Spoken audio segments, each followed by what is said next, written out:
All right, you're looking at national body fat data.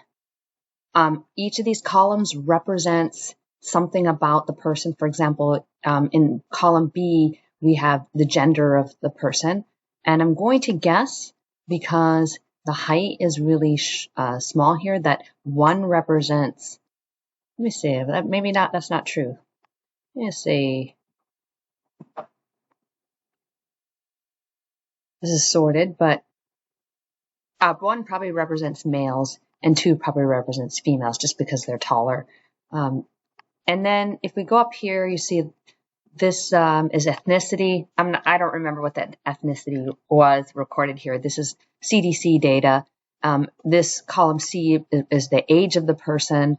So if I'm looking through one row, this first column A represents the ID of the person. So it's a de-identified label. And this is their weight and height. Height is in centimeters and weight is in kilograms. And this is their BMI. BMI is gender agnostic and represents it's just weight divided by height squared. In the right units, weight is in kilograms and height is in meters. And then we have total fat and total lean measured by something called dual energy X-ray absorptiometry. That is the gold standard for measuring body composition in a large population. It's has very light radiation, and it gives you a scan and gives you these amounts here that comes as output from the device. And we can also do a percent body fat mass, which is your total fat mass divided by your total weight. So I'm going to show you how to use this data set to investigate a little bit about relationships between fat mass and lean mass.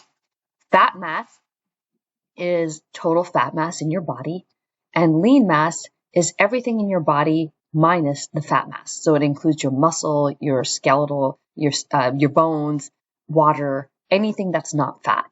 And you can think of it a little bit of a proxy for muscle mass. It's not quite, but you can think of it like that just to get a sense of what total lean means. In the Army, we want to have higher lean and lower amounts of fat. And so let's just play around with this data set and see what we can see. Now, the first thing I'm going to show you is how to convert from grams to pounds. These fat masses and lean masses are all in grams. You're probably used to looking at it in pounds. So I'm going to do fat mass. I'm going to ask you to do the same thing for lean mass. So I'm going to go over here in I and right-click that. So highlight the whole column. So I just click that letter I, highlights the whole column, and then I'm going to do insert. And it's going to put a column right here in between H and J. And I'm going to change this column here to be total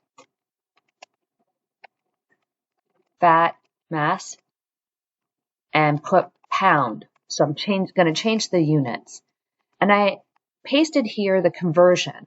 1 gram is equal to 0.0020462 pounds. So if I want to convert the total fat mass into pounds, I'd have to take that amount here in this highlighted cell and multiply by this 0.002200462. I'm going to do that, but instead of taking the 41378.1, I'm going to tag it. I put it equals first because I'm about to put a formula, and that tells Excel, the spreadsheet, that I'm about to use a formula. I'm going to test type H2, and you see that cell highlighted. So it's looking at this cell H2 and whatever that number is. And I'm going to multiply it times 0.002200462. And I'm going to hit enter.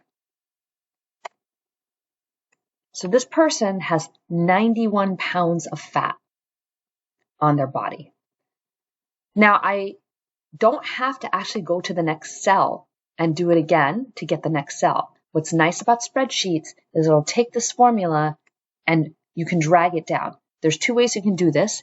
If you go and put your cursor right in the lower left or lower right part of the cell, see how this the little cross changes into a little thin cross? Wait till it turns into a thin cross, and then double click your left mouse, and everything spreads down to the bottom automatically.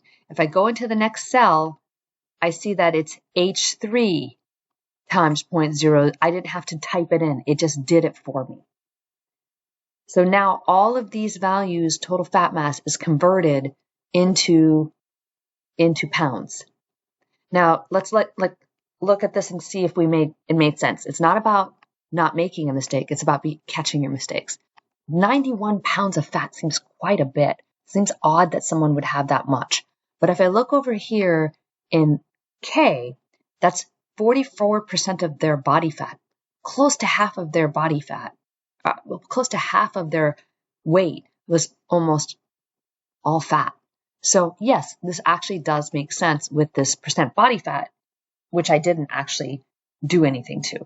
So I'm going to ask you now to do the same thing for total lean. So do the same exact thing, put in a column and get total lean mass.